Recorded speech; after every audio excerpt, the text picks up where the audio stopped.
किसान भवन के बाहर पड़ी थी, उसका पूरा ये खराब था, कीड़े पड़े हुए थे। अच्छा। जब मैं सतौन से आता हूँ, मैं बाईपास पे उतरता हूँ, मैं पहले सबसे पहले हॉस्पिटल जाता हूँ, वहाँ से मैं पुलिस थाने से होते हुए वेलफेयर ऑफिस जाता हूँ। ऑनलाइन सर्च करा कि भाई कोई आश्रम है इस तरह के जो इस तरह के लोगों को रखता हो। फिर उसमें अपना घर आश्रम भरतपुर राजस्थान आया, गूगल बाबा ने बता दिया। उसमें आ गया जेपी भाई। जब मैं वो आश्रम में गया, पहली दफा गया ना, पूरा स्वर्ग है। उनके मुंह से शब्द था कि भगवान ने मुझे मौत भी नहीं देती। तो मुझे बड़ी होता है अंदर से, वाकई में हम दुख समझ हुआ सकते हैं। कि यार इसके आगे पीछे कोई नहीं है। मैंने कहा बाबा जी आप हमें बताइए।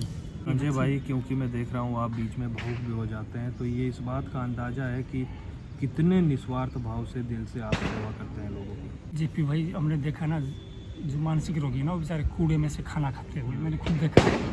गूगल पे नंबर लिया, करीब शाम को 7 साढ़े 7 बजे मैंने पोस्ट डाली। फिर मैं सुबह यूको बैंक का अकाउंट था, मैं सुबह मैनेजर पे गया, मैंने इसे पूछा, मैं कहा यार थोड़ा इस अकाउंट का पता बताना, इसमें कितना पैसा है। वो बोले यार रात में 2.5 लाख है। तो कुछ ऐसे लोगों को बुलाएंगे जो आम हो लेकिन काम उनका खास हो। मेरे ठीक साथ में बैठे हैं संजय कंवर, पत्रकार है, पांवटा साहिब में एक अखबार के लिए काम करते हैं और उस परिभाषा को चरितार्थ कर रहे हैं जिसमें कहा जाता है कि पत्रकारिता एक समाज सेवा है। भले ही आज उसके कई मायने हैं और व्यवसाय के तौर पर शुरू किया गया हो या फिर कई और बातें हो, लेकिन समाज सेवा पत्रकार होते हुए कैसे होती है, और एक आम आदमी भी चाहे उसके पास संसाधन नहीं हो, करने की कुछ इच्छा हो, तो जो है समाज सेवा की जा सकती है। संजय भाई, आपने अखबार के लिए काम किया, कई वर्ष आपको हो गए हैं और इस वक्त मैं ज़्यादा नहीं कहूँगा लेकिन पांवटा और शिलाई विधानसभा क्षेत्र में आपको लोग पहचानते हैं। इसलिए तो पहचानते हैं कि खबरों के माध्यम से, लेकिन जो आप काम बीते क्योंकि शायद या तो मुझे यहाँ समय कम हुआ है या फिर उससे पहले भी आप करते होंगे, लेकिन बीते काफ़ी समय से बहुत सक्रिय आप नज़र आ रहे हैं। पहले तो आपका स्वागत है, पहली दफ़ा पहाड़ प्राइम पर मैंने आपको बुलाया। धन्यवाद आपका, अपने इस लायक मुझे समझा। जी देखिए, लायक तो इसलिए भी समझा क्योंकि काम में अभी जब हम ऑफ कैमरा बात कर रहे थे तो हम कह रहे थे कि सबको लगता है जब हम कोई असहाय लोग देखते हैं, गरीब देखते हैं, अपंग देखते हैं, सबको लगता है कि यार इनके लिए कुछ किया जाए, लेकिन हम वहाँ से निकल जाते हैं। क्यों? भागदौड़ भरी इस ज़िंदगी में अपने ही काम से फुर्सत लोगों को नहीं है। सबसे पहले मैं ये चाहूँगा कि छोटा सा आप परिचय दें अपना, और मोटा माटी में आपको बता दूं कि बीते कई समय से संजय भाई असहाय लोग होते हैं, जो है अपंग होते हैं, फिर चाहे वो इंसान ही नहीं, चाहे वो पशु क्यों ना हो, उनकी मदद के लिए आगे आते हैं और राजस्थान तक जो आश्रम है एक, वहाँ तक छोड़ के आते हैं। अब बीते दिनों इन्होंने कुछ और मदद की, कुछ उन्हें रुड़की छोड़ा। क्या पूरा मामला है, कहाँ छोड़ते हैं, कैसे छोड़ते हैं, क्योंकि कोई जो है कारोबारी नहीं है, कोई व्यवसाय नहीं है। मैंने कहा आपको एक अखबार के लिए काम करते हैं, पत्रकार हैं पेशे से। संजय भाई, छोटा सा परिचय अपना। मैं मूल रूप से शिलाई विधानसभा क्षेत्र के दुर्गम पंचायत कंटी मौसा से बिलोंग करता हूँ और मेरी पढ़ाई जो है वो सतौन से शुरू हुई है। 2003-04 में मैं साप्ताहिक अखबार में आया था। मैं जॉब भी करता था हाइड्रो प्रोजेक्ट मानल में और पत्रकारिता भी करता था साथ साथ। तो उस बीच मेरा एक भांजा है, उनका नाम नरेश था, उनका छोटा भाई निशांत तोमर जो आजकल एसडीएम रामपुर में है। उनका एक्सीडेंट हुआ उत्तराखंड में, तो वो 3 महीने कोमा में रहे पीजीआई में। तो मैं 3 महीने पीजीआई में उनके साथ रहा। तो मैं वहाँ देखता था, जब परेशान होता था तो मैं बाहर सीढ़ियों में बैठता था। वहाँ पर एक बाबा जी थे, वो कश्मीरी टोपी लगा के, उनको लंगर बाबा के नाम से जो मुझे पता लगा कि लंगर बाबा के नाम से उनको जाना था। वो बाहर गरीब लोगों को बेचारे को खाना लंगर फ्री में देते थे, 3 टाइम चाय भी। तो मेरे मन में भी आया यार कि हम भी कभी इस काबिल बने कि जो इस तरह से परेशान लोग हैं, सड़कों पर रहते हैं, उनकी थोड़ी सी मदद कर सकें।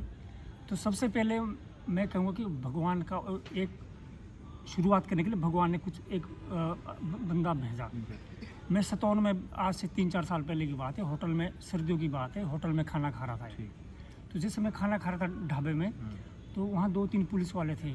तो वो कुछ जैसे पुलिस वाले की कई बार भाषा होती है ऐसी कि यार ये कहाँ से आए, इसको वापस भेजो। तो मैंने खाना छोड़ के देखा भी कौन है, तो मुझे उस एक बुजुर्ग थे, उनके हाथ में ना जो हरिद्वार में गंगा जल होता ना, वो एक कैनी सी थी। मेरी नज़र पहले उस पर पड़ी, फिर मैं उसके पास गया। मैंने कहा बाबा जी रुकिए। वो बेचारे ठंड से काँप रहे थे। फिर उनके हाथ में गीता की किताब थी, जहाँ से मेरी ये शुरुआत हुई है। तो गीता की किताब थी, मैंने उनको बोला इसको पढ़िए, तो उन्होंने इसको तुरंत पढ़ा। तो मुझे लगा कि ये ज़्यादा डिस्टर्ब तो नहीं है। फिर मैं एक ढाबे में ले गया तंदूर के पास, उनको ठंड लग रही थी। तो पहले मैं उनको खाने के लिए पूछा तो बेचारे शर्मा के मना कर रहे थे, लेकिन फिर हमने जब उनको खाना खिलाया तो उन्होंने 7-8 रोटियाँ खाई। कितने दिन से बेचारे भूखे हो गए। फिर मैंने वहाँ तंदूर के पास उनको रखा। मैं उस टाइम उतना सक्षम भी नहीं था, उतना 3 साल पुरानी पैसा भी नहीं, 3-4 साल पुरानी बात है। तो क्या नाम, मैं घर से कंबल, जूता और एक स्वेटर लाया। फिर मैंने उनको वहाँ होटल पर रुकवाया। मैंने उनको बोला इनको सुबह तक यहाँ पर बिठाए, हम कुछ कोशिश करते हैं। वो बताने में, नाम पता बताने में असमर्थ थे। फिर दूसरे दिन हमने उनको बोला कुछ लिखिए इसमें, मोबाइल नंबर कुछ याद होगा, लेकिन वो कुछ नहीं था। उन्होंने एक डिजिट लिखी कागज़ पे। फिर हमने एक वहाँ बेचारे तिब्ती का होटल है कैल्सिंग के नाम से, उनके पास एक रूम था। मैंने कहा यार इनको कुछ दिन यहाँ रखिए जब तक इनका घर का पता नहीं लगे। उन्होंने बोला कोई बात नहीं, खाना पीना मेरी तरफ से जितने दिन भी यहाँ रहेगा कोई बात नहीं। फिर मेरे एक दोस्त है IB डिपार्टमेंट में ना, मैंने उनको नंबर दिया कि यार ये एक बाबा जी है, उन्होंने ये नंबर दिया है, अक्षरों का होगा, 6-7 अक्षरों का था। ओके। फिर उन्होंने उसको कन्फर्म किया, वो पिन कोड था, ओके, 6 अक्षरों का, 5 या 6 अक्षर का था, जितना भी पिन कोड होता है वो था। तो उन्होंने उसको कन्फर्म किया ये पिन कोड दरअसल कहाँ का है। वो फिर एक जैसलमेर डिस्ट्रिक्ट पड़ता है राजस्थान, वहाँ का निकला।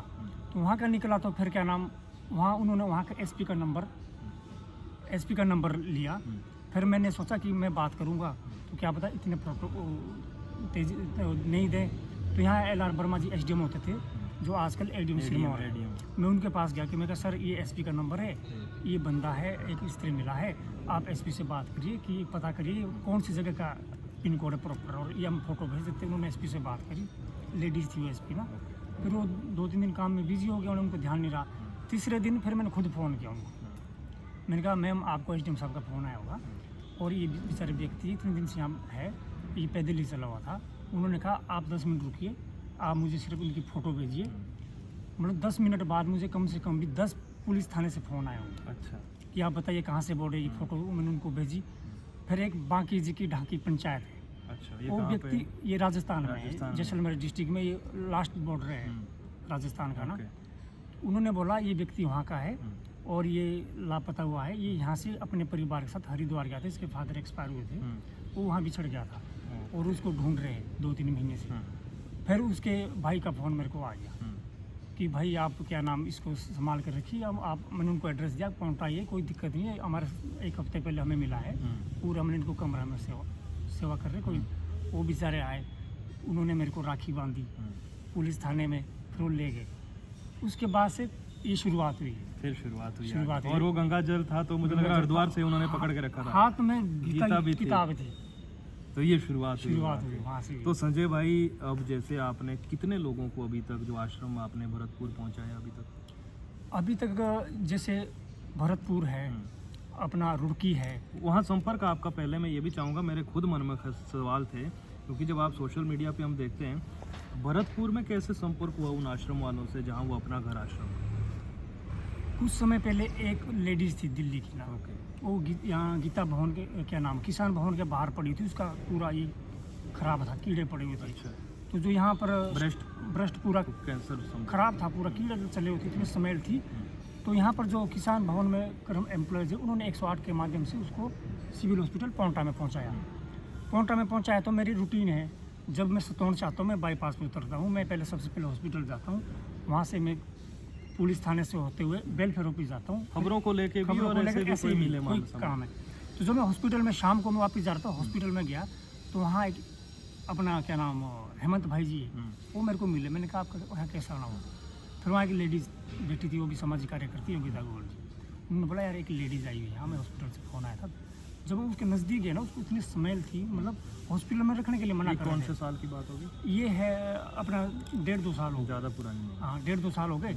तो फिर वहाँ पर हम सब ने प्राइवेट रूम लिया और 8-10 दिन हमने उसको वहाँ रखा, ट्रीटमेंट करा।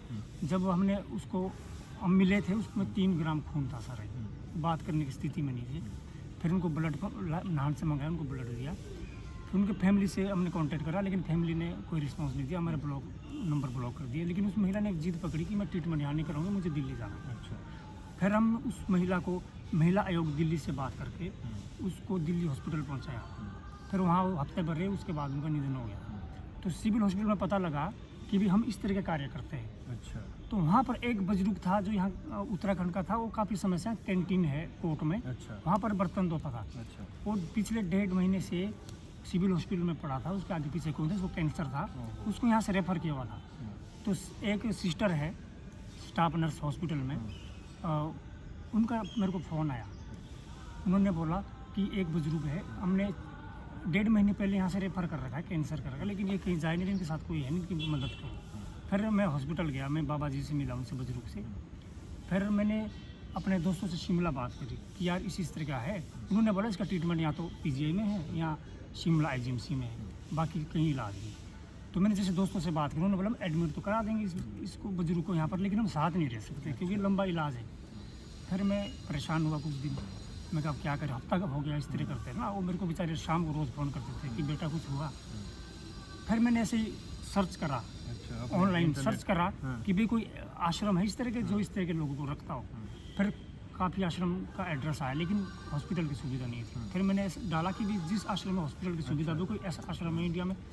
फिर उसमें अपना घर आश्रम भरतपुर राजस्थान आया, गूगल बाबा ने बता दिया। उसमें आ गया, उसमें कुछ कॉन्टैक्ट नंबर आए। तो उसमें जो थे BM भारद्वाज जी, उनका नंबर उसमें था, मैंने उनसे कांटेक्ट किया। मैं डायरेक्ट उनसे मैंने बात की। उसके प्रबंधक है, वो पति पत्नी है। उन्होंने 2020 से उस आश्रम की शुरुआत करी है। अच्छा। डॉक्टर है दोनों, अपने उनके कोई बच्चे नहीं है। फिर मैंने उनसे कांटेक्ट करा। उस बीच एक बात हुई ढंग से, उन्होंने बात की अच्छी तरह। उन्होंने बोला आप इनकी वीडियो वगैरह जो भी इनकी वो है डॉक्टर के जो पर्चे वो हमें भेजो और हम आपको वापस कॉल करेंगे। उस बीच एक बुजुर्ग और मिल गया सतौन में, वो भी बेचारे होटल में काम करता था। उनकी नज़र चली गई, वो धूप हो बारिश हो बस स्टैंड में पड़ा रहता था।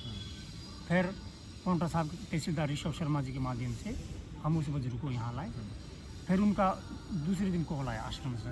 उन्होंने बोला कि आप ऐसा करो, आप वहाँ से या तो पुलिस से लिखवा के लाइए या SDM से लिखवा के लाइए और आप इनको ले आइए। मैं कहा जी ये तो है, एक और मिल गया है, वो अंधे उनको दिखता नहीं है। बोले कोई बात नहीं, दोनों को लाइए। फिर मैंने गाड़ी वाले से बात करी, गाड़ी वाले कोई 18,000 मांग रहा, कोई 20,000 मांग रहा। उस टाइम इतने सक्षम भी नहीं थे, लेकिन ईश्वर ने एक ऐसा माध्यम बनाया, कुदरती एक स्टोन में कार्यक्रम था। अच्छा। तो वहाँ मैं भी चला गया, पाउंटा साहब के तहसीलदार। राजनीतिक कार्यक्रम? नहीं, स्कूल का प्रोग्राम था, एनुअल प्रोग्राम। तो वहाँ ऋषभ जी को बुलाया था जो तहसीलदार है। अच्छा। कुदरती उन्होंने मेरे को, जो प्रोग्राम खत्म हुआ, मैं खुद बोल नहीं पा रहा था पैसे के लिए, कि मैंने आज तक कभी किसी को खुद बोला नहीं। उन्होंने रास्ते में ऐसे पूछ लिया कि उन बुजुर्ग के क्या हाल है जो स्टोन से लाए थे। अच्छा। मैंने कहा भाई है तो ठीक, उनको आश्रम भिजवाने थे, लेकिन फिर क्या दिक्कत है। मैं कहा गाड़ी वाले पैसे बहुत मांग रहे, कितना मांग रहे, 18 से 20,000 मांग रहे। फिर उन्होंने बोला चलो आप 4 बजे मेरे ऑफिस में। फिर मैंने सोचा, मैं कहा इतने एक व्यक्ति पे इतने पैसा डालना भी अच्छी बात नहीं। मैंने गाड़ी वाले से बोला, क्योंकि 3 दिन लगने थे। मैंने ड्राइवर से बात करी, मैं कह रहा हम ऐसा करते हैं, रात से निकलेंगे, सुबह वहाँ से पहुँचेंगे और सुबह वहाँ से वापस आ जाएंगे। रात को मैं पहुँचेगा कि एक दिन हमारा ख़राब होगा। फिर मालिक ने बोला कि अगर हम आप इससे कर सकते हैं तो 15,000 किराया लगेगा। अच्छा। मैंने ड्राइवर से रिक्वेस्ट करा, वो तैयार हो गया बेचारा। फिर तहसीलदार साहब ने गए, उन्होंने अपने पैसे निकाले कि आप इनको छोड़िए। मतलब कुदरती ऐसा माध्यम बन गया। JP भाई, जब मैं आश्रम में गया पहली दफ़ा गया ना, पूरा स्वर्ग है, इतनी सफाई। वहाँ 6200 लोग थे, जिसमें से 3200 कुछ महिलाएं थी जो बीमार है। और इतनी सफाई मैंने अपने घर में भी नहीं देखी जितनी सफाई वहाँ पर, इतनी प्यार से सेवा कर रहे हैं। मतलब मेरे पास शब्द नहीं उनके लिए। फिर वहाँ से हमारी शुरुआत हुई। मतलब कहने का ये है कि आज के ज़माने में भी है लोग जो कर रहे हैं। बिल्कुल। अच्छा, फिर वहाँ आप गए, लेके उन्हें गए, और उसके बाद तो वो उन्होंने कहा कि जब भी आपको ऐसा हो लेके आते रहिए। उन्होंने बोला कि आप जब मर्जी दिन रात कभी भी इस तरह आपको असहाय लोग मिलते हैं, बस हाँ 200 किलोमीटर तक अगर कोई है तो हमें कांटेक्ट करिए। अच्छा। हम अपनी एम्बुलेंस भेजेंगे। लेकिन दूर से इतना, लेकिन दूर थोड़ा नहीं हो पाता। उन्होंने कहा कोई बात नहीं, हम कर लेंगे। बोले दिन रात जब मर्जी। इतने 2-3 साल के समय में कोई ऐसा अभी तक नहीं मिला कि उत्तराखंड हिमाचल में कोई ऐसा आश्रम नहीं है? आश्रम तो बहुत है, लेकिन हम चाहते हैं किसी को अगर असहाय लोगों को कहीं छोड़ रहे हैं तो ऐसी जगह छोड़े जहाँ उनको पूरी सुविधा मिले, विश्वास भी हो और ट्रीटमेंट भी हो। क्योंकि वहाँ वो डॉक्टर है, खुद भी दोनों डॉक्टर है। 34 डॉक्टर वहाँ पूरे आश्रम में है, जिसमें से 3 सैलरी लेते हैं, बाकी फ्री सेवा करते हैं। जितने डॉक्टर आते हैं अपने अपने हिसाब से अपने पैसे। वहाँ 16 ब्लॉक बने अलग अलग बीमारी के, 16 ब्लॉक पुरुष के, 16 ब्लॉक महिला के। मतलब किसी कोई ज़्यादा वहाँ है मानसिक रोग। मानसिक रोगी जो होते हैं। उसके बाद कोई कैंसर बीमार है, कोई टीबी है, किसी कोई एड्स भी है, ऐसे भी है। और 216 तो वहाँ अनाथ बच्चे हैं। ऐसा स्कूल मैंने यहाँ प्राइवेट भी नहीं देखा जिस हिसाब से वहाँ उन्होंने खोला हुआ है। बच्चों के लिए स्कूल में ही सोने की व्यवस्था है। 4 टाइम उनको वहाँ स्कूल में ही सुलाते हैं। इतने टाइम पढ़ाई करनी, फिर बच्चों को सुलाना है, फिर पढ़ाई करनी, फिर बच्चों को सुलाना है। इस तरह की वहाँ सुविधा है। और सरकार से आज तक उन्होंने डिमांड नहीं करी, ना किसी को बोलते हैं। वो सिर्फ वहाँ एक बोर्ड लगा है, उसमें कृष्ण भगवान जी की फोटो है और प्रभु जी के नाम चिट्ठी लिखते हैं जो उनको ज़रूरत होती है। और वो बोलते हैं कि आज तक हमें कभी कमी नहीं हुई। जबकि उस आश्रम का, खाली एक आश्रम का जो भरतपुर में है, 10.5 लाख रुपए दिन का खर्चा है। और पूरे हिंदुस्तान में नेपाल में एक आश्रम है और इंडिया में 67 आश्रम हो चुके हैं। फिर अभी जब आप जाते हैं मालिक से मिले पर्सनली? मिलते हैं पर्सनली, वो बेचारे बड़ी सेवा करते हैं। और मतलब इतना साधारण व्यक्ति है जो हम वहाँ पर असहाय लोगों को छोड़ते हैं ना, उनके नाम नहीं लेते, उनको प्रभु जी के नाम से पुकारते हैं। जो भोजन उनको बनाते हैं वही खुद खाते हैं। जैसी चप्पल उनको पहनाते हैं वही चप्पल खुद पहनता है। और आश्रम में अंदर ही थिएटर खोला हुआ है कि भी कोई बोर नहीं हो, तो उनको थिएटर में फिल्म जिस हिसाब से किसी की डिमांड होती है वो दिखाते हैं। महिलाओं के लिए आश्रम में ही अंदर मॉल खोला हुआ है। किसी ने बिंदी लेनी है, किसी ने पाउडर लेना है, किसी ने क्रीम लेना है। एक दिन पहले उनसे पूछेंगे कि आप क्या खाएंगे, फिर उस हिसाब से वहाँ पर कैफे में उनको खाना मिलता है। मतलब वहाँ पर मीट मच्छी नहीं मिलेगी, उसके अलावा आप जो मर्जी शुद्ध खाना वो मिलता है। तो ये बहुत बड़ी बात है वाकई में। समाज सेवा जो असल मायनों में होती है वो करते हैं। खैर, तो इसके अलावा अभी जैसे मैं कह रहा था, फिर भी आपने गिना चुना होगा कितने लोगों को अभी तक आप जो वहाँ पहुँचाए हो? जो अपना घर आश्रम है भरतपुर और रुड़की में, कम से कम 20 से 22 लोग मैं वहाँ पहुँचा चुका जिस तरह के आशाएं थे। और 5-6 लोग एक आश्रम यमुनानगर में है, वहाँ भी छोड़ चुका हूँ। वो थोड़ा कम। हाँ, तो मेरे 25 से 30 लोग ऐसे हैं। और कम से कम भी 5-6 लोग ऐसे हैं जिनको पहले मेरा एक दोस्त है यहाँ अंशुल शर्मा जी, मैं उनका बहुत आभारी हूँ। क्योंकि उनका नशा मुक्ति केंद्र है। वो भी आप कई बार हमने देखा है। वो नशा मुक्ति केंद्र है उनका अपना? नशा मुक्ति केंद्र है। और उन्होंने बोला कि भाई जब भी कोई आपको ऐसा व्यक्ति मिले आप हमारे आश्रम में लाइए तुरंत। हम वहाँ ले जाते हैं, सबसे पहले उनको नहलाते हैं, उनके बाल काटते हैं, नाखून काटते हैं, फिर उनको खाना खिलाते हैं। फिर हम 8-10 दिन उनसे बात करते हैं। अगर कोई एड्रेस बता दे अपना तो हम सीधा उनको घर पहुँचाने की कोशिश करते हैं। तो हम ऐसे को अभी तक भी 5-6 लोग ऐसे हैं जो हम डायरेक्ट घर पहुँचा चुके हैं। तो अंशुल शर्मा जी का बहुत सहयोग। वो कहाँ के रहने वाले हैं? वो तारूवाला के ही, पाउंटा साहब के तारूवाला के। और पेशे से उनका अपना काम है। नहीं, दूसरा व्यवसाय भी है उनका, और उन्होंने नशा मुक्ति केंद्र खोला हुआ है। तो संजय भाई, क्योंकि हमारे कई दर्शक जब हम आपकी खबर दिखाते हैं, कई दर्शक कहते हैं कि जो है हम भी मदद करना चाहते हैं, खुद नहीं आ सकते, हम भी मदद करना चाहते हैं, क्या करें ऐसा कि लोग भी सीधे तौर पर जुड़ सके? क्योंकि अकेला आपसे भी हमें मालूम है कि ना तो आर्थिक स्थिति मजबूत होती है इतनी, क्योंकि एक पत्रकार का जो ईमानदारी से करता है उसका हमें मालूम है कि आर्थिक स्थिति कैसी रहती है। कैसे करें कि आम आदमी भी जो चाहता है मदद करना, चाहे किसी भी तौर पर मदद करना चाहे, कैसे करें इसको? जीपी भाई, शुरुआती तौर में मुझे बहुत दिक्कतें आई, लेकिन जैसे जैसे निस्वार्थ होकर हम इसमें लगे, अपने आप माध्यम बनते गए। लोग मुझे फ़ोन करते हैं, मेरे को क्या नाम फेसबुक पे मैसेज करते हैं कि हमें बताइए, आप अपना अकाउंट नंबर दीजिए। मैं इस डर के मारे अभी तक गूगल पे भी अपना शुरू नहीं किया, क्योंकि लोग डाल देते हैं। मेरा मकसद रहता है अगर किसी ने 2-4 हज़ार रुपये किसी की सेवा के लिए दिए ना, अगर उसमें से 1 रुपये भी अपने ऊपर खर्च हो गया ना, तो जब वो कार्य कर रहे हैं ना उसको व्यर्थ है। तो मैं अपना अकाउंट ना तो किसी को देता, ना मैंने अभी तक गूगल पे शुरू किया है। मैं डायरेक्ट, जैसे गाड़ी वाले से किसी से बात होती है कि भी इतना किराया है, तो जो मेरे से संपर्क में है मैं उनसे को बताता हूँ कि इतना किराया है। डायरेक्ट कोई 1100 देते, कोई 2000 देते, पूरे जो 4000 होते हैं वो डायरेक्ट मैं गाड़ी वाले के अकाउंट में डला देता हूँ। छोटा मोटा हम कर लेते हैं, जैसे उनका खाने का है, उनकी कपड़े हैं, वो इतना तो अपना भी जब इस काम में लगे तो अपना कर लेते हैं। अच्छा, तो संजय भाई एक बात बताइए कि ये ज़रूर है कि उन लोगों को मैं तो इतना कहूँगा कि जो चाहते हैं मदद करना, कि जब कहीं से गुजर रहे हैं, या आधे से ज़्यादा तो पेंशन वाले हमने देखे, उनकी भी कई दफ़ा आपने खबरें लगाई कि जिन्हें जानकारी ही नहीं है, चाहे बुज़ुर्ग है चाहे कोई और है, ऐसी कोई आपको याद आए लोग कि जिनको जानकारी नहीं होती, आ जाते हैं, उनको कोई समझाने वाला नहीं है, बताने वाला नहीं है, कैसे? यहाँ पर टूरिज्म होटल के साथ एक आर्मी वाले की बिल्डिंग है, हम अक्सर वहाँ न्यूज़ घाट का ऑफिस होता था, हम अक्सर वहाँ बैठे रहता था। तो एक बुजुर्ग ना कम से कम भी 1.5 महीने वहाँ रोज आते थे। हमारे एक दोस्त थे, उसका नाम पूछ के चले जाते थे वो कहाँ है। लेकिन वो फिर मैंने एक दिन पूछा कि उनका घर यहीं तो है, आप घर क्यों नहीं जाते? कि नहीं मैंने बात यहीं करनी है। जब 1-1.5 महीना हो गया तो मैंने एक दिन उनको ज़बरदस्ती हाथ से पकड़ के कुर्सी पे बिठाया कि आप हमें बताइए आप क्यों उनको पूछ रहे हैं, अगर कोई हमारे लायक काम है तो हम करते हैं। तो वो ना उनके मुंह से शब्द था कि भगवान ने मुझे मौत भी नहीं देती। तो मुझे बड़ी होता है अंदर से, वाकई में हम दुख समझ हुआ सकते हैं। कि यार इसके आगे पीछे कोई नहीं है। मैंने कहा बाबा जी आप हमें बताइए मैं आपकी क्या मदद कर सकता हूँ। कि बेटा मैं जाता हूँ गुरुद्वारे में खाना खाता हूँ, अब रोज़ गुरुद्वारे में जाना भी अच्छा नहीं लगता, कभी बीमार होता हूँ दवाई के लिए पैसे नहीं होते, मैं सोच रहा था मेरी पेंशन लग जाती। मैंने कहा हमसे बात करिए, हम आपकी पेंशन लगाएंगे। लेकिन उन पर कोई भी कागज़ नहीं था। फिर मैंने पूछा कि आप रहते कहाँ हैं? उन्होंने बोला हम बचपन से वार्ड नंबर 9 में रहते हैं। मैंने कहा कभी वोट दिया आपने? कि हाँ जी मैंने वोट तो दिया है कहीं बार। फिर थोड़ा वहाँ से लिंक मिला।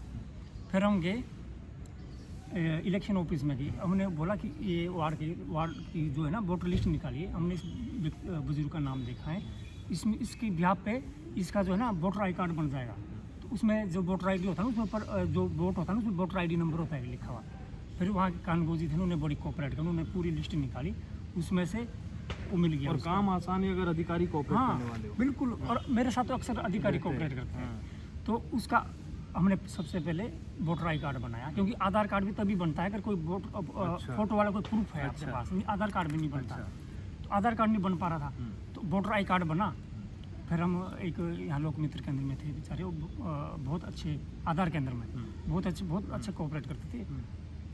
तो मैं उनके पास गया, उन्होंने पूरा एक प्रोफार्मा दिया बना के कि आप इसको ना एसडीएम से अटेस्ट करके लाइए और इसके साथ हम ये लग जाएंगे तो इनका आधार कार्ड बन जाएगा। फिर एसडीएम साहब ने कोऑपरेट करा, और वर्मा जी थे उन्होंने तुरंत उसको करा और उनका हफ्ते में आधार कार्ड बन के आ गया।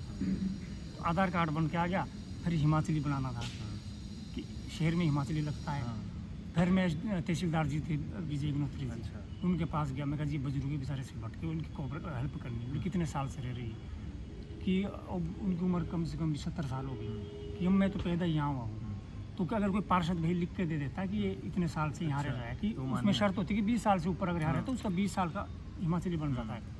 फिर मधुकर डोगर जी पे गए, उन्होंने लिख के दिया, फिर उनका सबसे पहले हिमाचली बना। फिर बैंक में पोस्ट ऑफिस में खाता खोलना था, फिर उनको पोस्ट ऑफिस में लेके वो बोले पहले पैन कार्ड चाहिए। कितनी उम्र थी उनकी? उनकी 70-72 साल थी।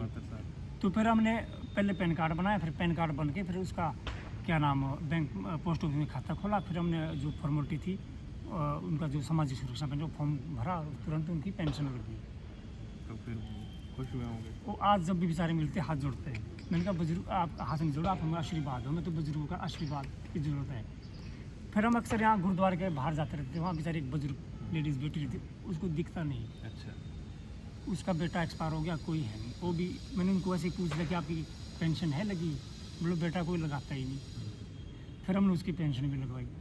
इस तरह करते करते मैं कहता हूँ कि ज़्यादा नहीं तो अभी तक। हाँ, फिर मेरे को एक बात मैं बताना चाहता हूँ। जी बिल्कुल। एसडीएम वर्मा जी होते थे, तो मैं अक्सर देखता था यहाँ लोग ना दूर से आते थे, उनका आधार कार्ड में कोई करेक्शन हो करने में बड़ी दिक्कत होती थी, तो नशे का बहुत था। अच्छा, तो एक दिन मैं वर्मा जी पे गया, मैं कहा जी कोई ऐसा अभियान चलाते हैं, एक तो नशे के प्रति जागरूकता हो जाएगी, एक जो ये पेंशन के लिए इधर भटकते हैं ना लोग बेचारे, और आधार करेक्शन में भी इतने दिन लग जाते हैं, हम क्यों ना एक ऐसा कार्यक्रम चलाएं जो पंचायत में जाके सारे जितने भी डिपार्टमेंट ना हो, हाँ, जो उन्हें जितने भी डिपार्टमेंट का अधिकारी है वो वहीं पंचायत में जाके उसी दिन सारा कुछ होगा। तो हमने एक संवाद कार्यक्रम शुरू किया। अच्छा, ये तो कौन से साल की बात है? ये है कोविड से पहले की बात अच्छा। है, 2019 से पहले की बात है। तो हमने शुरू करा, हम महीने में एक पंचायत करते थे, उसमें सभी विभाग के अधिकारी आते थे। तो जेपी भाई जो हमने शुरुआत करी ना, कम से कम 1000 लोगों से ऊपर हमने पेंशन लगवाई, जिन्हें जानकारी नहीं है, पता ही नहीं है बेचारों मतलब कागज फॉर्मेलिटी पूरी नहीं कर कागज ही पाते नहीं है, थे। किसी का आधार कार्ड में डेट ऑफ बर्थ नहीं है पूरी, किसी का कुछ है, तो वहीं आधार कार्ड करेक्शन भी होता था, वहीं वेलफेयर तहसील कल्याण अधिकारी वहीं होता था, वो सारी फॉर्मेलिटी वहीं पूरी फिलअप करते थे, और कम से कम 1000 लोगों की पेंशन लगी इस तरह। कितने टाइम तक ये कार्यक्रम चला? ये 2 साल चला, उसके बाद कोविड आ गया, बंद हो गया। फिर उनकी प्रमोशन होगी वर्मा जी की, वो सोलन चले गए। उसके बाद शुरू नहीं हो पाया। लेकिन फिर हम लोगों पे नंबर चला गया ना, तो बस फ़ोन करते करते रहते थे। करते फिर मैं अक्सर ज़्यादातर आपको वेलफेयर ऑफिस के बाहर ही मिलूँगा। तो इस तरह लोग बेचारे, क्योंकि हमें लगता है कि 1500-2000 क्या चीज़ होती है, लेकिन उनके लिए बहुत बड़ा सहारा है। बहुत बड़ा सहारा है ये वाकई में। और अभी पीछे जब हम एक महिला के पास गए थे, जी जी, उनका भी यही था। उनकी पेंशन लगी है शायद, अलग ही होगी। उनकी तो पेंशन उनकी 5100 रुपये आती है 3 महीने की। जी तो कम से कम जो है एक निकल कर बात ये सामने आई अभी जो मैंने समझा कि इससे बड़ी भी समाज सेवा कोई नहीं है कि किसी को जो वंचित ना रहे अपने, जो उनको सरकार ने योजनाएं दी है, चाहे वो पेंशन है, चाहे कोई, कई बुजुर्गों को पता ही नहीं है, कागज ही नहीं है, पता नहीं है, बिल्कुल नहीं। और छोटे से भी जानकारी के लिए छोटा सा अगर करेक्शन गलत है तो वो पौंटा के धक्के खाएंगे या उनको कहीं और जाएगा, पता ही नहीं चलता है कि ये क्या। मुझे भी याद आता है कि पीछे एक हमारी पंचायत के थे, उनकी बेटी का कुछ नाम पंचायत में अलग, मार्कशीट में अलग कुछ सिस्टम था, यहाँ आए थे कुछ पता ही नहीं चल रहा था। लेकिन अगर हम निस्वार्थ भाव से किसी की मदद करने के भाव से अधिकारियों के पास गए, मैं फिर एसडीएम साहब के पास गया, उन्होंने कहा कि बिठाइए इनको, बताइए, तो पूरा मामला वो 2 मिनट में सॉल्व हुआ, जबकि उन्हें 5 दिन हो गए थे यहाँ घूमते घूमते। पौंटा साहब में कोई अधिकारी ऐसा नहीं है जिनके पास मैं नहीं गया हूँ। कोई अधिकारी ऐसा नहीं है जिन्होंने कोऑपरेट नहीं किया हो। वो तुरंत, मतलब जो काम 1 घंटे का ना, वो 5 मिनट में करके दे देते हैं, बशर्ते आप निस्वार्थ भाव से सेवा करने जा रहे हैं। पौंटा साहब के एसडीएम में गुंजी सिंह चीमा जी, उनका बहुत सहयोग रहता है उनका भी। तो मेरे को एक दिन बैठे थे, बोले यार संजय भाई आप इतना करते हैं, आप कभी हमें सेवा के लिए बोलते हैं। वो ज़बरदस्ती मेरे पीछे पड़ गए कि मैंने कुछ आपको आर्थिक मदद करनी है। मैंने कहा ईश्वर की कृपा से आज तक कभी कमी नहीं, लेकिन जब जिद करने लग गए तो मैंने आश्रम का बैंक नंबर लिया, अकाउंट नंबर लिया, मैंने उनको दिया। मैं कहा जो भी आपकी श्रद्धा आप इसमें डाल दी, क्योंकि सबसे बड़ी सेवा तो वो कर रहे हैं, हम तो सड़क से उठा के वहाँ छोड़ देते हैं। तो अभी जेपी भाई मैं बताऊँगा ना, जो अपना घर आश्रम है ना, 2020 में शुरू किया था उन्होंने। 2020 से अभी तक वो 26,000 लोगों को अपने परिजनों से मिलवा चुके, जो मानसिक होते थे, सभी घर से बिछड़ जाते थे, तो ट्रीटमेंट करके वो 1.5 साल में ठीक हो जाते। तो उनका एड्रेस 26,000 लोगों को घर पहुंचा चुके हैं अभी तक 20-22 साल में। और 800 लोग तो आश्रम में ऐसे हैं जिनको घर का पता लग गया, लेकिन घर वाले नहीं ले जाते। तो सेवा तो वो कर रहे हैं, सेवा वो कर रहे हैं। और मैं तो ये भी कहना चाहूँगा एक बात कि अगर यहाँ पर जिनके पास संसाधन है, जो खुद को समाज सेवी कहते भी है, करते भी होंगे अपने स्तर पर, हम उस पर नहीं जाएंगे। जी। लेकिन अगर आपके पास भगवान ने मौका दिया है, आप तो बिना इसके भी संसाधनों के इतना कर रहे हैं, पर जिन्हें मौका दिया है, एक शुरुआत ऐसी करें मदद करने के लिए। आप जैसे लोग हैं जो पहुंचाएंगे लोगों को वहाँ पर। एक सवाल जो मेरे मन में संजय भाई रहता था हमेशा, मैं ऑफ कैमरा भी आपसे पूछता था कि जो ये मानसिक रूप से परेशान लोग होते हैं, जिनको हम पागल कहते हैं एक भाषा में, जब वो दिखते हैं कपड़े उनके, भाषा, डर लगता है लोग नज़दीक जाने से, उनसे बात करते हुए क्या वो उस समय हालात होते हैं, क्या वाकई में वो खतरा होता है? क्योंकि उनका विश्वास नहीं है कि कोई बोलता है कि पत्थर मार दे, कोई कुछ कर दे। लेकिन आपने कईयों के, अभी मैं देख रहा था कटिंग करवाई, उनके बाल काटे, तो कैसे उनसे फिर आप वो करते हैं बातचीत? जो हम लोग ना एक धारणा बनाई है कि अरे मेंटल है, इनसे बात नहीं करो। कई लोग ऐसे सामने से निकल जाते हैं। जब हमने वो, मैं बता रहा ना कि खुद एक तरफ से भगवान ने बंदा भेजा, जो मैं बता रहा हूँ, ठीक है। उसके बाद सभी पत्रकारों ने बहुत कोऑपरेट करा, खबरें लगाई, तो कईयों को पता लगा कि इस तरह का ये काम करते हैं। मुझे फ़ोन आया 57 में कि एक लेडीज़ है, एक ट्रक है, बड़ा ट्रक है, खंडर ट्रक है, उसमें 1.5 साल से रह रही। जब उसके पास जाते हैं तो पत्थर उठा लेती हाथ में। तो मैं भी गया, तो जब मैं गया तो उन्होंने बड़ी भद्दी गालियाँ दी। मैंने कहा कोई बात नहीं, उनकी स्थिति को समझना चाहिए। मैं गया, मैंने आधा दर्जन केले लिए, वो मैंने ट्रक के बोनट के आगे रख दिए। तो मैं 2-3 दिन कंटिन्यू खाने का सामान कुछ न कुछ ले जाकर वहाँ रख देता था। फिर तीसरे-चौथे दिन मैंने उससे बात करने का प्रयास करा, फिर उसने नॉर्मल बात करी। नॉर्मल बात करते करते उसने अपने भाइयों का नाम बता दिया। भाइयों का नाम बता के फिर खबरें लगी। फिर उसके एक मतलब रिश्ते में भाई लगता है, सगा भाई तो नहीं आया, लेकिन जो रिश्ते में भाई आगे दूर पार का था, वो बेचारे लेने आया और उस महिला को घर भेजी। फिर एक पीछे 1.5 से 2 साल से सतोन में रह रहा था, लेकिन वो मानसिक रोगी था ना, वो एक ही जगह बैठता था। और सिर्फ उसके बाद थाली थी, वो उठा के होटल में जाता था, उसको खाना होटल वाले देते थे, वहाँ बैठ जाता था। वो 1.5 साल से 2 साल से एक जगह था। तो मैं उसके पास कंटिन्यू जाता था।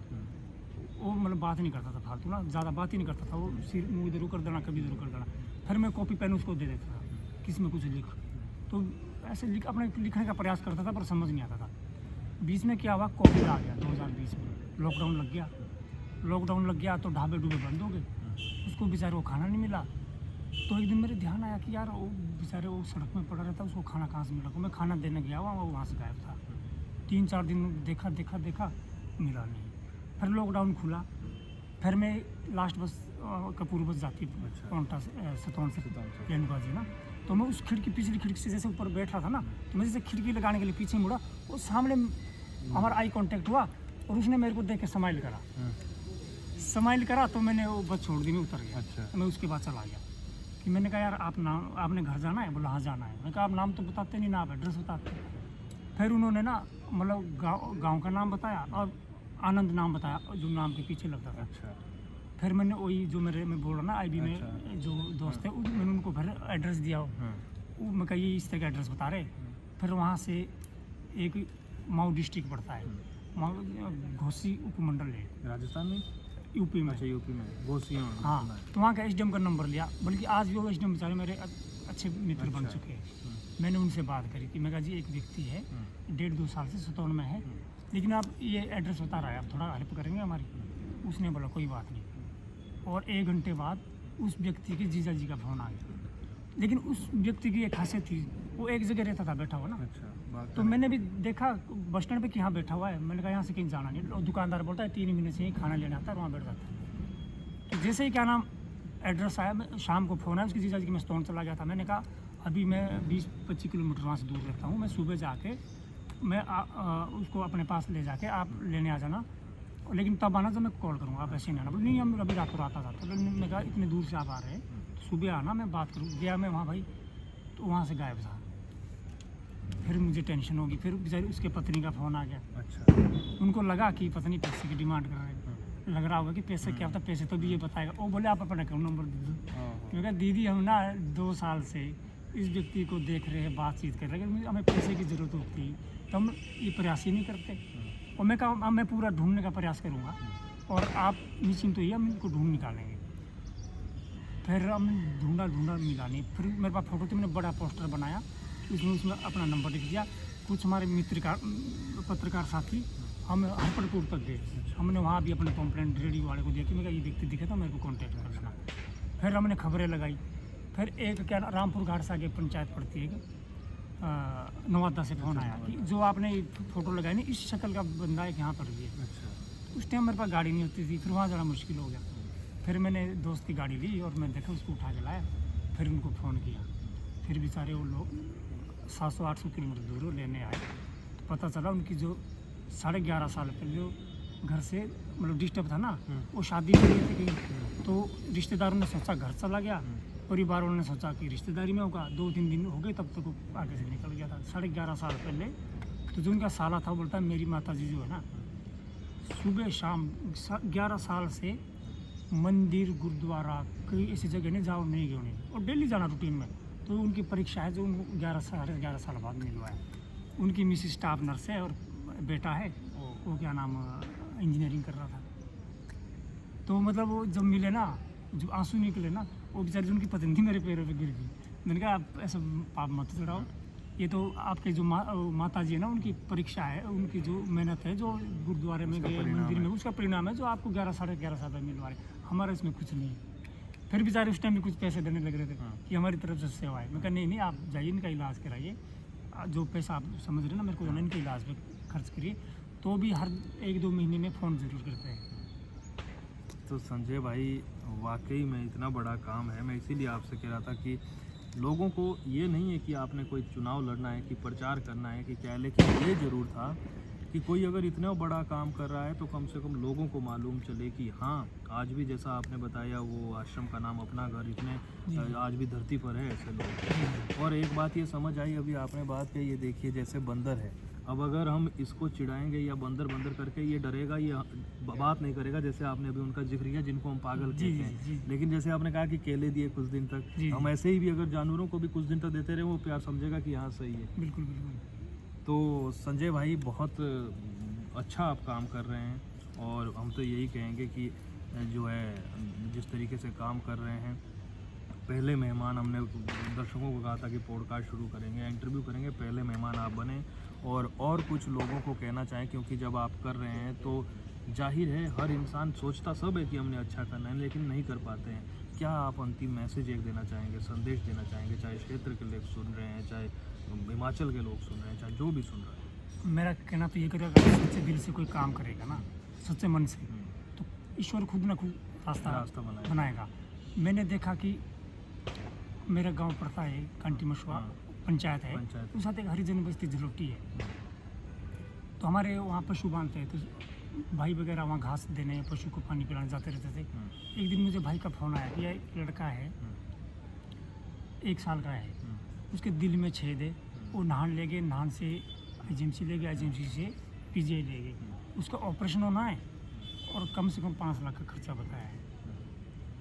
तो पहले मुझे वो रोटरी क्लब का बारे में पता नहीं था। पोंटा में जो है, पोंटा में, चंडीगढ़ में भी है, पोंटा में भी है। सारी जगह। तो हम इधर ही होटल, एक कुछ पत्रकार मित्र वहाँ बैठे थे, हमने इसे डिस्कस करा कि भाई एक ऐसा बंदा है, अब इसके लिए क्या करें, बच्चा है कि ना, वो बड़े गरीब फैमिली है। फैमिली वाले बोलते अगर हमारा ज़मीन होती तो हम ज़मीन बेच के भी उसका इलाज कराते। ज़मीन भी नहीं है, सिर्फ 2-3 कमरे है हरिजन बस्ती में। तो हमने सर्च करा, एक मुंबई में, पर महाराष्ट्र में, मतलब फ्री काउंटर वहाँ, वो क्या नाम, पैसा नहीं लगता, वो हार्ट का ट्रीटमेंट फ्री करते हैं। तो हमने सर्च करा, लेकिन वहाँ जाने की बड़ी दिक्कत हो रही थी। फिर हमने ऐसे खबरें लगा दी कि एक बच्चा है और आप इसकी मदद करिए। दूसरे ये तो दिन, शायद ज़्यादा पुरानी बात नहीं ज़्यादा पुरानी नहीं, इसी से। फिर दिनेश भाई है, देश दिनेश न्यूज़ के साहब। संपादक, उनका मुझे फ़ोन आया कि रोटरी क्लब का अध्यक्ष का मुझे फ़ोन आया था कि आप हम खबर के बाद कि हमसे बात कराइए। उन्होंने, दिनेश भाई ने, वो राकेश रेहल जो थे अच्छा। रोटरी क्लब कॉन्टैक्ट प्रेसिडेंट, उनसे मैंने बात की। उन्होंने उस बच्चे का आधार कार्ड, हॉस्पिटल के डॉक्यूमेंट्स वगैरह मंगाए। फिर उन्होंने बोला आपको पीजीआई जाना पड़ेगा। तो और उससे पहले मैं ना तो उस बच्चे को जानता था, ना उसके मदर फादर को जानता था। तो फिर मैं चंडीगढ़ गया, रोटरी क्लब उनका ऑफिस, तो वहाँ जिनके चेयरमैन थे उन्होंने मेरे को नंबर दिया। जब उनको पता लगा कि उस समय तक बच्चा कहाँ था? वो गाँव में था। तो वो फिर उन्होंने डेट दी कि फोर्टिस हॉस्पिटल से हम इसका इलाज कराएंगे, आपने सिर्फ आना जाना है, बाकी वहाँ पर सारी व्यवस्था रोटरी क्लब करेंगे। फिर सर्दियों की बात है, सुबह मैंने उनको बुलाया, सुबह पिछले साल सुबह 6 बजे, सर्दियों में आगे पोंटा, मतलब उस टाइम में अंधेरा था, हमारी इतनी जान पहचान नहीं। तो हम वहाँ गए, फिर वहाँ उन्होंने लेटर दिया, फिर फोर्टिस हॉस्पिटल में एडमिट हो गया बच्चा। हम भी खुश थे कि चल यार अब इलाज हो रहा है। लेकिन जब वहाँ पर क्या ना, बड़ी मतलब जो डॉक्टर आए वो ऑपरेशन से पहले लिखवाता है कि बच्चे को ये प्रॉब्लम हो सकती है, ये प्रॉब्लम हो सकती है। जब उसके खतरे बताए ना डॉक्टर ने, माता जी थोड़ी उसकी पड़ी हुई थी बच्चे की, फादर तो बिल्कुल भी नहीं था। तो उसके ऐसे कागज़ पे साइन करने ना, पेन माता जी के ऐसे पकड़ा हुआ रह गया और ऐसे हाथ से गिर गया, वो आंसू टपक पड़े, डर गई। मैं डॉक्टर के पीछे था खड़ा ना, तो डॉक्टर को लगा कि भी इनके रिश्तेदार हो गए। फिर मैं आगे आया, मैंने उनको समझाया, मैं कहा आप हॉस्पिटल से घर ये लेके आए थे कि अब हमारा बच्चा बचना नहीं। आपको मैं पहले कभी मिला नहीं है, ईश्वर ने हमें मिला है और हम यहाँ तक पहुँचे हैं। तो आप इस ईश्वर पे भरोसा करिए, आपके बच्चे का ऑपरेशन अच्छा होगा। आप, मैंने पेन उठाया, मैंने उनके हाथ में दिया, आप साइन करिए। फिर उन्होंने साइन करा। तो जब बच्चे का ऑपरेशन हुआ तो माता पिता अंदर मिलने नहीं गए। आप गए? मैं गया, देखा बच्चे के बदन में कोई कपड़ा नहीं है, नाक में, मुंह में, इधर उधर सब में पाइप ही पाइप थे। मैं भी थोड़ा घबरा गया। डॉक्टर ने बोला कि आप इनके क्या लगते हैं? मैंने कहा मैं तो रिश्ते में कुछ नहीं लगता हूँ, ऐसे ही किसी के थ्रू मिले हैं। बोले साइन तो मदर फादर के किसी एक के होने हैं। फिर मैं दोबारा बाहर आ गया, तो उनकी बेचारे गांव के भोले भाले लोग, उनके अंदर जाने की हिम्मत नहीं हुई। फिर मैं दोबारा गया, मैं कहा साइन तो मुझे ही करने पड़ेंगे, ये तो अंदर नहीं आ रहे। तो जेपी भाई, हम गुरुद्वारे में रूम ले रखा था, सुबह 4 बजे गुरुवाणी शुरू होती है, मुझे पूरी रात टेंशन रही। मैं सुबह उठा, नहाया धोया, मैं गुरुद्वारे में बैठ गया। तो भगवान की कृपा से ऑपरेशन बिल्कुल सफल रहा। हफ्ते में छुट्टी में हफ्ते भर वहीं रहा, क्योंकि उनको इतना पता भी नहीं था कि किस दरवाजे से अगर अंदर चले गए ना तो बाहर नहीं आ सकते थे। मैं कहता ऐसा भी क्या काम करना कि बेचारे हॉस्पिटल में परेशान रहे, तो मैं वहीं रहा। फिर एक बच्ची, फिर 6 महीने की एक बच्ची फिर चांदनी की मिल गई। एक टीचर है चांदनी स्कूल में, ज्योति मैडम उनका नाम, उन्होंने मेरे को बोला वो बच्चा आज सुरक्षित है, वो भी ठीक है। फिर दूसरी बच्ची 6 महीने की आई, उसको वही प्रॉब्लम, उनको वही खर्चा बताया कि भी इतना खर्चा ना। फिर उन्होंने, मैडम ने मेरे को बताया कि ऐसे से बच्ची एक 6 महीने की है। फिर मैंने डायरेक्ट चंडीगढ़ बात करी, रोटरी क्लब के चेयरमैन, उन्होंने बोला आप लाइए। फिर उस बच्ची का ऑपरेशन हो गया। तो जो खतरे बताया था ना, तो जब माता पिता मिलने के अंदर तो बच्ची पहचान नहीं रही थी। वो बाहर आके मुझे बोलने लगे कि उसकी तो याददाश्त चली गई, वो तो हमारे को पहचान नहीं रही। फिर दूसरे दिन में डॉक्टर से बात करी, मैं अंदर गया मिलने ना। तो जब मैं अंदर गया तो नर्स की तरफ देख रही थी। फिर जेपी भाई जब मैंने उस बेटी का नाम लिया ना, आनवी उसका नाम, मैंने कहा आनवी बेटा, और वो मेरी तरफ दिखी और उसने ना स्माइल करी। तो जो मेरे दिमाग में टेंशन चल रही थी ना, बिल्कुल ख़त्म हो गई। फिर उसने मेरी उंगली पकड़ी, मतलब उठने का प्रयास करी थी, वो इशारा कर दी मेरे को उठा, पर उसके पाइप पे लगी थी, उठा नहीं पाया मैं। फिर मैं बाहर आया, मैंने उनके मदर फादर को बोला आप टेंशन मत लीजिए, बच्ची बिल्कुल ठीक है, तो मेरे को एकदम पहचान लिया। फिर मैंने बोले नहीं, वो मदर का तो होता ही ना मन में कि मुझे एक बार प्लीज़ मुझे मिलवा दो। तो वहाँ दिन में ना सुबह या शाम को 2 टाइम मिलवाते हैं मदर या फादर में से, ऐसे नहीं जाने देते। फिर मैं डॉक्टर से रिक्वेस्ट करी, फिर मदर को अंदर गए, फिर उसने पूरा पहचान लिया अपनी मदर को। वो भी आज सुरक्षित है। वो भी आज बिल्कुल बढ़िया खेलती कूदती। संजय भाई, क्योंकि मैं देख रहा हूँ आप बीच में भावुक भी हो जाते हैं, तो ये इस बात का अंदाज़ा है कि कितने निस्वार्थ भाव से दिल से आप सेवा करते हैं लोगों की। जेपी भाई, हमने देखा ना जो मानसिक रोगी है ना, वो बेचारे कूड़े में से खाना खाते हुए मैंने खुद देखा है। तो मुझे लगता है कि अगर हमने हमारे को ये जीवन मिला है तो क्यों ना ऐसे लोगों के लिए काम किया जाए, तो थोड़ा सुकून सा मिलता है। आप जैसे भाई ये सपोर्ट मिलता है तो ये पता भी नहीं लगता कब कब ये काम हो गया। ईश्वर की ऐसी कृपा। पहले गाड़ी नहीं थी, कोई मानसिक रोगी सड़क में दिखता था, जब तक गाड़ी की व्यवस्था होती थी तब तक वहाँ से निकल जाता था। फिर एक गाड़ी मिली सतौन, तो कबाड़ी को बेच रहे थे 40,000। पुरानी गाड़ी थी, 40,000 में कबाड़ी को दे रहे थे। अच्छा। मेरे पास 36,000 थे। मैं जिसकी गाड़ी पूरी बचत जो थी, मैंने गाड़ी उनको बोला कि आप 40,000 में दे रहे ना, आप 36,000 रख लीजिए, 4,000 में आपको बाद में दे दूँगा। उसने बोला यार आप इतना अच्छा काम करते हैं, आप 36,000 में ले जाओ। बाकायदा उसने कबाड़ी को तो पुरानी टायर वाले देते ना, अंदर सीटें निकाल के कवर कुबर सारा निकाल देते। उन्होंने बढ़िया टायर लगा के दिए मुझे, स्टेरियो दिया लगा के, सीट कवर दिए कि आप ये गाड़ी ले जाओ। तो मुझे 36,000 में गाड़ी मिली।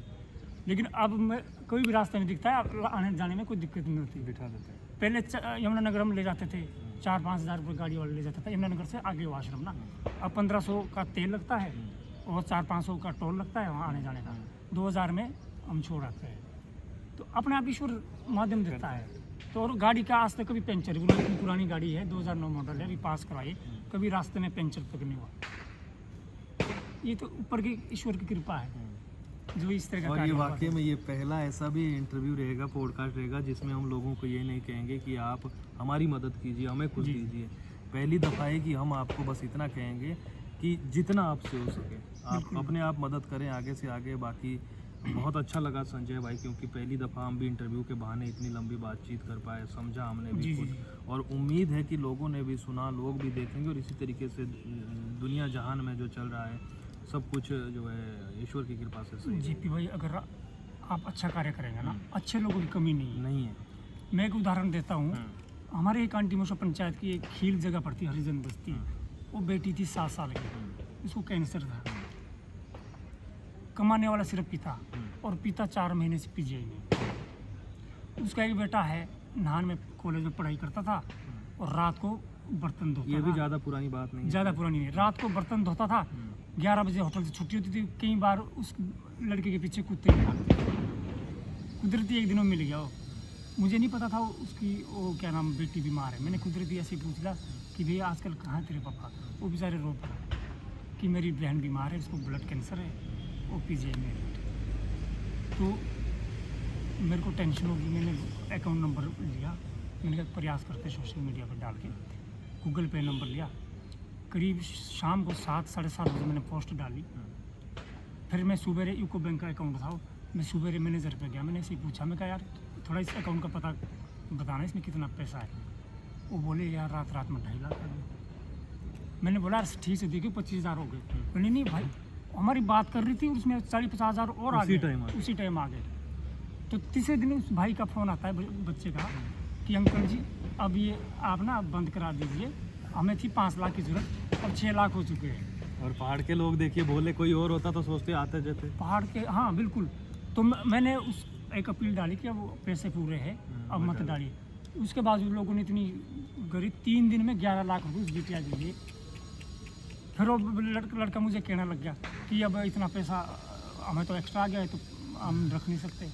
मैंने कहा ऐसा है, ईश्वर ने एक माध्यम बनाया है, बिटिया पे अभी और भी खर्च हाँ, होना और भी है। होगा। आप ये जो रात को जॉब करते हैं नौकरी छोड़ दिया, आप पढ़ाई पर ध्यान दीजिए। हाँ। ये पैसा आपने कल अच्छे बनना है कुछ, हाँ, उसके तो लिए ये भी। पैसा ईश्वर ने क्या पता उसी जगह है, और आप अच्छे से पढ़ाई करो। और अभी वो नान कॉलेज में पढ़ता है, टॉपर है इस टाइम वो लड़का, उसकी टेंशन सारी, और बिटिया भी ठीक होकर घर आ चुकी है। वाह, तो सोशल मीडिया के भी ये तो लाभ बहुत कई है, हैं। बहुत है। शुरुआत में आपने कहा इंटरव्यू के कि गूगल पे देख के अपना घर का नंबर मिला, बिल्कुल बिल्कुल। फिर और संपर्क करते हुए सर्च करते हुए, तो सोशल मीडिया के ये भी फायदे हैं।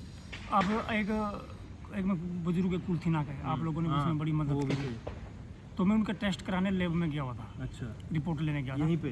पोंटा में, नई लैब में। हाँ, एक अननोन नंबर से मुझे फ़ोन आता है, महिला उधर से रो रही थी कि मेरी बेटी छत से गिर गई और पोंटा से नहान के लिए रेफर किया, नहान से पीजे किया। मेरे पास तो 1500 है सारी ये, मैं भी टेंशन में आ गया। तो सरस्वती कुछ ऐसी निकली मुंह से, मैंने कहा आप टेंशन मत लो, आप अपना मुझे अकाउंट नंबर दो और आप 108 के माध्यम से पीजीआई में पहुंचो अच्छा। और हम कुछ पैसे की व्यवस्था करते हैं। वो चले गए, मैंने डाली, पीजीआई पहुंचने से पहले उसकी मदर के खाते में 15,000 आ गए। फिर उसका वहाँ ट्रीटमेंट हुआ, डॉक्टर से मैंने बात करी, उन्होंने बोला अगर इसका ऑपरेशन होगा तो हम इसका आयुष्मान कार्ड बना देंगे, यहाँ पर आयुष्मान कार्ड बना देंगे। वो भी था नहीं, अगर ऑपरेशन हुआ तो बनाएंगे, नहीं हुआ, लेकिन ऑपरेशन नहीं हुआ। उस बिटिया के 18,000 बच गए, मतलब 28,000 इकट्ठे हुए थे, 10,000 खर्चा, 18,000 के आसपास बच गए। तो हमने उसकी एफडी करवा दी बाद में बिटिया की। तो खुद कुदरती सब वाकई लोग में सपोर्ट करते हैं। करते हैं अगर करने वाले हैं। बिल्कुल बिल्कुल। तो ऐसा लोगों का बहुत सहयोग रहता है, ऐसा नहीं है कि लोगों का सहयोग नहीं रहता, लोगों का सहयोग रहता है। बशर्ते यही है कि आपके सच्चे मन से मेहनत जी, को जी। मदद करें। बिल्कुल, बहुत धन्यवाद संजय भाई आपका, थैंक यू। आपने और इसी तरीके से आप काम करते रहे। हम तो हमेशा साथ है जितना होगा, वरना दिखते तो हमें भी है कि रास्ते में, लेकिन हम नहीं करते हैं। हम जैसे कई लोग हैं नहीं करते, लेकिन इस इन बातों को सुनकर उम्मीद है, क्योंकि लोग देख के आजकल ज़्यादा होता है, जी, जी, देखेंगे जी। सुनेंगे कि नहीं कोई कर रहा है, बिल्कुल जब बिल्कुल। वो आदि इंसान कर सकता है तो हम भी कर सकते हैं। तो फिलहाल के लिए इतना ही, आगे भी आपसे मुलाकात होगी। हर दफ़ा आपको कोई ना कोई ख़ास मेहमान लेके आएंगे। ख़ास ऐसा नहीं कि जैसा हमने शुरुआत में आपको बताया कि कोई नेता लेके आएंगे या कोई सेलिब्रिटीज़ लेके आएंगे, आम आदमी जिसका काम ख़ास हो। फिलहाल के लिए इतना ही, नमस्कार।